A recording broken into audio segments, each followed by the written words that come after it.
漫画を使いこなす富樫の力量の凄さ、漫画界が生み出した奇跡のようなやつだと思ってるからまあじゃあ今日はとりあえず第1巻の凄さっていうのを話してみるね。第1巻でね、キャラクターがこう全員ポンと出てくるシーンあるよね。レオリオとクラピカとゴンが3人出てきて、これで3人ようやっとワンフレームで紹介されるんだけども、うまいのはね、やっぱ一番最初だから富樫さんの絵のうまさみたいなものを話そうと思うんだけども、レオリオがしゃがんでるところだよね。これ本当は身長差があるからレオリオが背が高いんだよ。なので、ワンフレームでやるともっとキャラクターが、ヒータイになっちゃうんだけども、レオリオをかがませることによってレオリオの背の高さというのを表現していて、で、3人の、身長バランスが分かれる。で、おまけにそれぞれの表情がもう少し大きくあると。で、本来言えば、レオリオの顔の高さが高いから、これ嘘なんだよね。ゴンの顔の位置が一番高くてというのは嘘なんだけども、ただこういう見せ方っていうので、当たり前のようなシーン、3人いっぺんに出てくるシーンっていうのを絵として飽きにくくしている。で、僕やっぱ好きなのは、レオリオは横目で見ていて、ゴンは真正面から読者を見ていると。ところが、クラピカだけ読者を見ていないと。この目線の外し方っていうのがですね、最初からこういう風なキャラクターだっていう風に決めて描いてるところがわかるんだよね。普通これって書いたら、クラピカもやっぱりこちらが向けるんだよ。ところがクラピカというキャラクターはそういう風に横から人を見ないと。いや、後には横目とかいっぱい使うんだけども、この時にはこのレオリオのサングラスをかけさせたまま読者を見せる。ゴンは正面から見せる。そしてクラピカも正面から見るんだけど目線を外してるという、こういう使い方してるよね。この後ね、それぞれの自己紹介のところで、船長さん、3人を乗せた船長さんに、船を乗せた船長さんに、お前たちはなんで反対になりたいんだ、言えというふうに言ったら、いや、そんなことを言われて、俺は気に食わなかったら、自分が納得しなかったら、決闘してでも言わないというレオリオに対して、クラピカは、いろいろ喋るんだよね。で、この喋るのが、このセリフがどんどん増えてきて、で、レオリオが相手にしてもらえなくて後で揉めるんだけど、レオリオがだんだんはみ出してきて、ついに何も言えなくなってくると。このクラピカのセリフの過剰さっていうので、キャラクターを作ってるわけだね。ゴンはそんなに喋るキャラクターじゃないんだけども、レオリオとクラピカが一番初期のうちはいっぱい喋ってくれるおかげでドラマが持ってると。特にこのドラマを持ってるのが、どんどん、もうね、高畑勲みたいなやつだよね。つまり自分がナウシカのプロデューサーをやらないということに関して4時間喋るのと同じように、そんだけの手間かかるんだったら、ナウシカのプロデューサーやれよというのと同じように、なぜ自分の志望動機が言えないのかというのに関して、どんどん過剰に説明していってしまう。その意味ではすごく誠意があるキャラクターなんで、誠意があってなんで自分ができないのかっていうのをとことん正直に話そうとしてるんだけども、ところが彼の正直さ、誠意によって、どんどん人間関係の摩擦っていうのが起きてきて、レオリオがどんどん追い詰められていくっていうね。コメディでありながら、ここら辺のシーンっていうのがうまいと。でね、俺ね、この一連の中で好きなのは、幻影旅団っていう永久の賞金首。つまり、捕まえようと手を出したら殺されてしまうぞというふうなやつを、幻影旅団がクルタ族の、仇だというふうなことで、幻影旅団を追ってると。で、彼らを捕まえるんだと。ここもね、クラピカ面白いところだよね。仇を撃つって言うんではなくて、あくまで捕まえるって言ってる。でももう、それを聞いてるが、そんなこと考えると死んじゃうぞ。怖くないのかっていうと、クラピカの返事が、死は全く怖くない。一番恐れているのは、この怒りがやがて風化してしまわないことということだっていうふうに言うと。このね、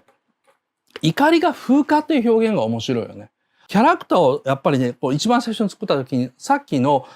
クラピカのなんで説明できないのかっていうのをダーっていうのと同じように、いずれ自分がやることに対しての恐れとか、死ぬことが怖いんじゃないんだと。自分の中の怒りが風化してしまう。怒りが風化っていうのは何かっていうと、実は自分の目的っていうのはクルタ族の奪われた目を取り返すことなんだよ。でも、取り返すことを諦めてしまうとか、復讐することは諦めてしまう。これがクラピカの言う恐れていること、風化するの1段目なんだよね。で、同時に2段目ももうこの時の第1巻の最初のシーンからあって、風化するというのは何かっていうと、復讐が目的化してしまうことなんだよね。それは自分を失う恐怖。クラピカにとって一番怖いのは何かっていうと、自分を失うことなんだ。だから、その復讐するモチベーションがなくなってしまうのも怖いし、復讐すること自体が目的化してしまって、自分の中で怒ってるからこそ復讐するんだっていうのがなくなってしまって、ただ単に自分自身に約束したから、目を取り返すと約束したからっていう義務感で行動するっていうのが自分の中で一番恐れてること。だから怒りが風化することを恐れるっていう。で、最新のクラピカの動きはもうそれになってるんだよね。もうどんどんクルタ族の目を取り戻してきて、で、何のためにこれやってるのかわからないと。取り返した目を祭壇のようなところにダーッと並べて、じゃあ俺はどこに行くんだろうって言ってるのが、この一巻の一番最初の怒りが風化してしまわないことを恐れていると。実はもうクラピカの中では怒りが風化しちゃってるんだよ。だからクルタ族のことを言われたら反射的に起こるんだけども、この時のような何が何でも幻影旅団を捕まえようっていうのがなくなっちゃってる。現在のクラピカの状態っていうのがもうこの一巻のところから予言されてるところがなんかね、この作者は多分このキャラクターっていうのを最後まで使うつもりでこのセリフ言わせてるっていうのがね、なかなかこう、俺面白いなと思う。こう好きなシーンだよ。今回一巻だけね、軽くやるから。キャラを立てるっていうのがあるじゃん。これゆっくりやるね。カイトっていうね、ゴンが初めて会う、初めて会うでもないな、ハンターで、その人からいろいろ教えてもらうシーンなんだけども、18巻まで、ちょっと登場するんだけども、主人公のゴンっていうのはお父さんのジンに会うっていうのが目的なんだよ。お父さんのジンに会うというのが目的なんだけど、お父さん出てくるのが18巻ぐらいなんだよ。初めて18巻でグリードアイランドのラストのところになって、会ってやらねえよみたいなセリフがあって、初めてそこで、それまでちょっと出てくるシーンはあったんだけど、18巻まで出てこないんだけれども、ところが主人公はそこまで会いたいキャラだから、やっぱキャラを立てるわけだよね。で、キャラを立てるっていうのは小池和夫、小連れ狼の原作者の小池和夫が提唱して、1970年代に劇画村塾で使った表現なんだけどさ、最近はね、マーケティングとか自己啓発用語にもなってるし、あとは芸人さんとかもキャラを立てるというような言い方するよね。ブランドとかでのブランディング、パーソナルブランディングとかも含めたブランドとかのやつでも一応ブランドを立てるとかキャラを立てるという用語を使い出したので、やっぱ小池さんの予言の力というかね、将来を見つめる力っていうのは大したもんだと思うんだけども、このカイトのジンさんにいろいろ教えられて、彼は俺の知る限り最高のハンターだ。ジンさんに会わなきゃ俺はダメだというふうなことで、ジンさんに会うことは一番難しいっていうふうに言うんだけども、こういうのは聞いたか坊主って言うんだ。演劇用語で。聞いたか坊主っていうのは歌舞伎で幕間に小坊主が何人か出てきて、聞いたぞというふうなことで、なんとかだそうだ。そうなのか。じゃあ四十七士が討ち入りするそうだ。なんとすごいことだみたいなことを言うんだけども、これは、よく漫画でもドラマでも使うよね。関係ない登場人物が一般的な登場人物が出てきて、設定をダーッと喋ってくれる。今出てきたウテナもそうだよね。ウテナも、聞いたっていうふうなやつがあるんだけど、あれも聞いたか坊主の、応用っていうのかな、完全に聞いたか坊主っていうのを用語を使うような感じでやってるんだけども、これで見ている人にジンの凄さ、ゴンのお父さんのジンの凄さっていうのを出すんだよね。で、俺やっぱりね、このカイトのセリフのそのジンさんに認めてもらうための最終試験が彼を探し当てることなのさ。これがどんな狩りより難しい。彼は俺の知る限り最高のハンターだ。これね、セリフとして大したことないんだよ。さらっと読める。ところが、それを家に帰ってからゴンが心の中で復唱、繰り返すシーン。ゴンがお父さんの写真を見ると。そしたら最終試験は彼を探し当てること。これがどんな狩りより難しい。彼は最高のハンターだっていうようなことで、このリフレイン、ジンの写真のクローズアップを徐々に入れて、目の中の光にゆっくりとカメラが行くと。このゴンの視線の方向と、このジンが写真の中からゴンを見つめ返していることがわかるんだよね。で、この中で徐々に、さっきは大したことがなかったカイトのセリフがすごいいいセリフみたいに生きてくるんだね。彼は最高のハンターだ。大したセリフじゃないんだよ。でもこの繰り返しの中で言われると、彼は最高のハンターだっていうのがめちゃくちゃかっこよく聞こえてくるんだよな。だからいいセリフっていうのは、いいセリフを作るんじゃないんだよ。それ前のシーンまでの大したことないセリフっていうのをモンタージュして映像的に並べることによって、ちゃんといいセリフとして作るっていうね、この漫画を使いこなす富樫の力量の凄さだよね。他の作家絶対こんなことをしないんだよ。で、俺本当にハンターハンターがもうどんなに待たされてもどんなに適当な絵でももう許すって言ってるのは漫画界が生み出した奇跡のようなやつだと思ってるから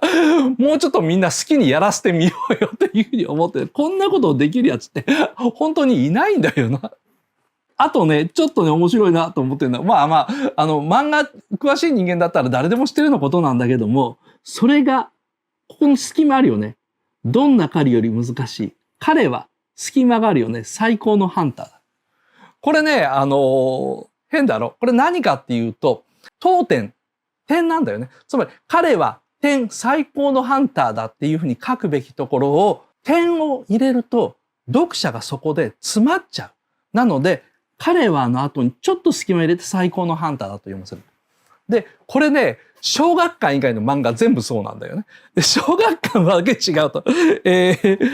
参考に出すのがね、僧帽亭壊すべしって、ね。俺もこれ最近ね、まとめて買ってハマってんだけど、藤田和弘の漫画。これ読んでると、小学館の漫画って、もうセリフの後に丸まで入ってるんだよね。で、ちゃんと点も入ってるんで、句点も当点も全部入ってるんだよね。で、小学館っていうのは漫画っていうのを子供に読ませるための国語教育の一環として考えてるから、なぜ小学館っていうのは、